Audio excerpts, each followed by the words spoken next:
Hello friends, welcome to my channel. ഇന്ന് അരക്കപ്പ് നുറുക്ക് ഗോതമ്പും 1/2 ലിറ്റർ പാലും കൊണ്ട് എളുപ്പത്തിലൊരു പായസം ഉണ്ടാക്കുന്നത് എങ്ങനെയാണെന്ന് നോക്കാം.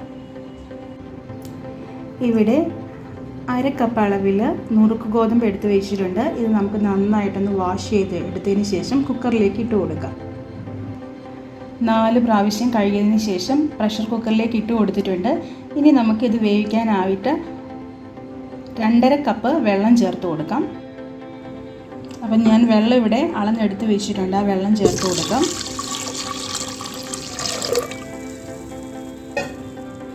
അതോടൊപ്പം തന്നെ ഒരു 1/4 ടീസ്പൂൺ ഉപ്പും കൂടെ ചേർത്ത് കൊടുക്കാം. ഇനി ഇത് നന്നായിട്ടൊന്ന് 4 വിസിലിന് നമുക്ക് കുക്കറിലൊന്ന് വേവിച്ചെടുക്കാം. ഹൈ സ്പീഡിൽ 1 വിസിൽ വന്നതിന് ശേഷം ലോ ഫ്ലെയിമിലാണ് 3 വിസിലും കൂടെ കൊടുത്ത് ഇത് വേവിച്ചെടുക്കുന്നത്. അപ്പോൾ നുറുക്ക് ഗോതമ്പ് വെന്ത് വരുന്ന സമയം കൂടെ നമുക്കിതിനാവശ്യമായിട്ടുള്ള ശർക്കരപ്പാനി തയ്യാറാക്കാം. നുറുക്ക് ഗോതമ്പ് കുതിർത്ത് വെക്കാത്തത് കൊണ്ടാണ് നമ്മൾ 4 വിസിലിന് കുക്ക് ചെയ്തെടുക്കുന്നത്. അരമണിക്കൂർ കുതിർത്ത നുറുക്ക് ഗോതമ്പാണെങ്കിൽ നമ്മൾക്ക് 2 വിസിലിന് വേവിച്ചെടുത്താൽ മതിയേ. ശർക്കരപ്പാനി തയ്യാറാക്കാനായിട്ട് 1 കപ്പ് അളവിൽ ശർക്കര എടുത്തിട്ടുണ്ട്. പൊടിച്ച ശർക്കരയാണ് എടുത്തിരിക്കുന്നത്. അതൊരു സോസ് പാനിലേക്ക് ഇട്ട് കൊടുക്കാം. ഇനി ഇതിലേക്ക് ഒരു 3/4 കപ്പ് വെള്ളവും കൂടെ ചേർത്ത് നമുക്കൊന്ന് ഉരുക്കിയെടുക്കാം. അപ്പോൾ ഞാൻ 3/4 കപ്പ് അളവിൽ വെള്ളം ചേർത്ത് കൊടുക്കുവാണ്. ഇതൊന്ന് ഉരുക്കി അരിച്ചെടുത്തതിന് ശേഷം വേണം നമുക്കിത് ഉപയോഗിക്കാനായിട്ട്.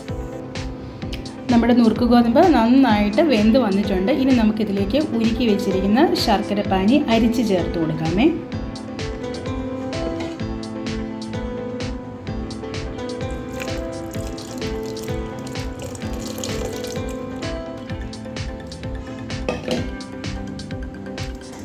ശർക്കരപ്പാനി ചേർത്ത് കൊടുത്തതിന് ശേഷം നമുക്ക് നന്നായിട്ടൊന്ന് ഇളക്കി യോജിപ്പിക്കാം.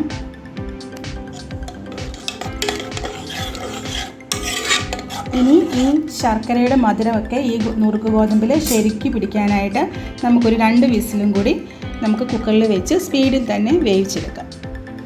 അത് അവിടെ ഇരുന്ന് വേകുന്ന സമയം കൊണ്ട് നമുക്ക് കുറച്ച് ഉണക്കമുന്തിരി, തേങ്ങാക്കൊത്തും കാഷ്യൂനട്ടൊക്കെ ഒന്ന് വറുത്തെടുക്കാം.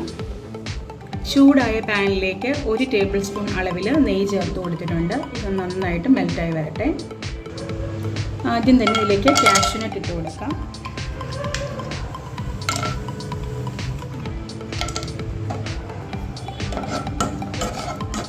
കാഷ്യൂനട്ട് ഒന്ന് റോസ്റ്റായി വരട്ടെ. റോസ്റ്റായി വരുമ്പോഴത്തേക്കും നമുക്കിതിലേക്ക് വീണ്ടും ഉണക്കമുന്തിരി ഇട്ട് കൊടുക്കാം.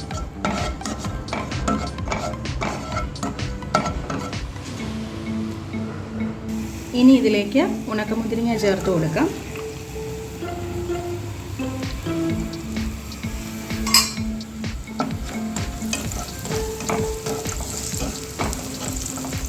ഇനി നമുക്ക് ഈ കാഷ്യൂനട്ടും ഉണക്കമുന്തിരിങ്ങയും വറുത്തതും ഒന്ന് കോരി മാറ്റി വെക്കാം. ഇതിലേക്ക് തേങ്ങാക്കൊത്താണ് വറുക്കാനായിട്ട് ചേർത്ത് കൊടുത്തിരിക്കുന്നത്. ഇതും ഒന്ന് ചുവന്ന് വരുന്ന വരെ നമുക്കൊന്ന് വറുത്തെടുക്കാം.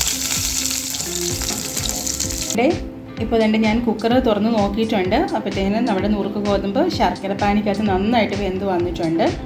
ഇനി നമുക്ക് വറുത്ത് കോരി മാറ്റി വെച്ച് ഈ നെയ്യിലേക്ക് ഈ ശർക്കരപ്പാനി ചേർത്ത് നുറുക്ക് ഗോതമ്പ് ചേർത്ത് കൊടുക്കാം. നുറുക്ക് ഗോതമ്പ് പാനിലേക്ക് മാറ്റിയതിന് ശേഷം തിളച്ച് തുടങ്ങുമ്പോൾ ഇവിടെ ഞാൻ 1/2 ലിറ്റർ പാല് എടുത്തു വെച്ചിട്ടുണ്ട്. അത് ഇതിലേക്കൊന്ന് ചേർത്ത് കൊടുക്കാം.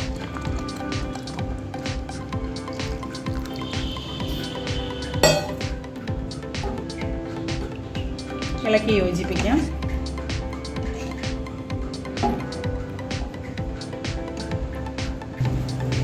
ശർക്കര ആദ്യം തന്നെ ചേർത്ത് കൊടുത്തു കഴിഞ്ഞാൽ നുറുക്ക് ഗോതമ്പ് നന്നായിട്ട് വെന്ത് കിട്ടത്തില്ല.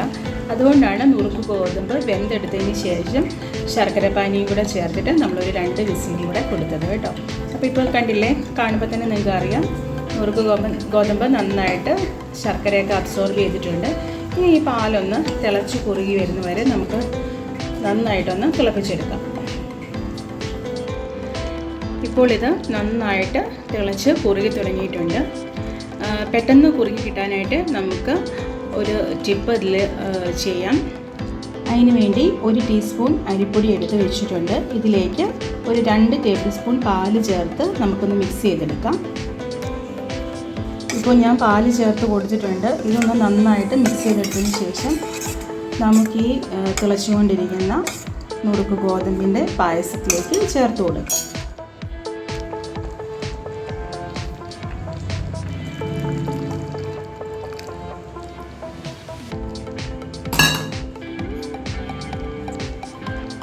ഇങ്ങനെ ചെയ്ത് കഴിയുമ്പോഴത്തേനും ഇത് നമുക്ക് പെട്ടെന്ന് തന്നെ ഒന്ന് കുറുകി കിട്ടും.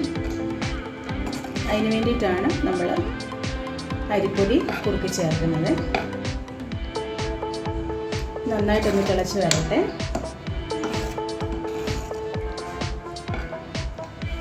ഇപ്പോൾ കണ്ടോ, അതിൻ്റെ കൺസിസ്റ്റൻസി മാറിയിട്ടുണ്ട്, കുറുകി തുടങ്ങിയിട്ടുണ്ട്.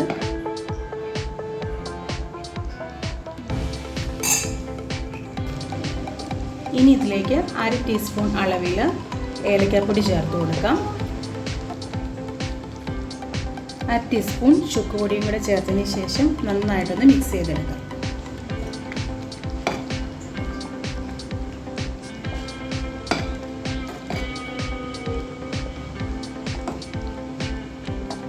ഇപ്പോൾ നമ്മുടെ നുറുക്ക് ഗോതമ്പ് പായസം അതിൻ്റെ ഫൈനൽ സ്റ്റേജിലേക്ക് എത്തിക്കൊണ്ടിരിക്കുകയാണ്. അപ്പോൾ നിങ്ങൾക്ക് ഈ വീഡിയോ ഇഷ്ടപ്പെടുകയാണെങ്കിൽ തീർച്ചയായിട്ടും ലൈക്ക് ചെയ്ത് ഷെയർ ചെയ്ത് ഒന്ന് സബ്സ്ക്രൈബ് ചെയ്ത് സപ്പോർട്ട് ചെയ്യണേ. കൂടെ കാണുന്ന ഹൈപ്പ് എന്നുള്ള ഒരു ബട്ടൺ പുതിയതായിട്ട് ആഡ് ആയിട്ടുണ്ട്, അതും കൂടി ഒന്ന് പ്രസ് ചെയ്ത് സപ്പോർട്ട് ചെയ്യാൻ ശ്രമിക്കണേ. ഇത് തണുത്ത് കഴിയുമ്പോൾ കുറച്ചും കൂടി ഒന്ന് കുറുകി വരും. അവസാനമായിട്ട് നമ്മൾ ഫ്രൈ ചെയ്ത് വെച്ചിരുന്ന കാഷ്യൂനട്ടും മുന്തിരിയും തേങ്ങാക്കൊത്തും എല്ലാം ചേർത്തതിന് ശേഷം നമുക്ക് ഫ്ലെയിം ഓഫ് ചെയ്ത് ചെയ്യാം. ഞാനിപ്പോൾ പാനിൽ നിന്നും വേറൊരു പാത്രത്തിലേക്ക് നുറുക്ക് ഗോതമ്പ് പായസം മാറ്റിയിട്ടുണ്ട്. വളരെ തിക്കായിട്ടുള്ള നല്ല ടേസ്റ്റുള്ള ഒരു നുറുക്ക് ഗോതമ്പിൻ്റെ പായസമാണ് ഞാൻ തയ്യാറാക്കിയത്. വെറും 1/2 കപ്പ് നുറുക്ക് ഗോതമ്പ് പൊടിയും 1/2 ലിറ്റർ പാലും ഉണ്ടെങ്കിൽ അരമണിക്കൂറിനുള്ളിൽ തന്നെ നമുക്ക് ഈ പായസം തയ്യാറാക്കിയെടുക്കാം. ഈ റെസിപ്പി ഇഷ്ടമായാൽ എന്നെ ഒന്ന് സപ്പോർട്ട് ചെയ്യാൻ മറക്കല്ലേ.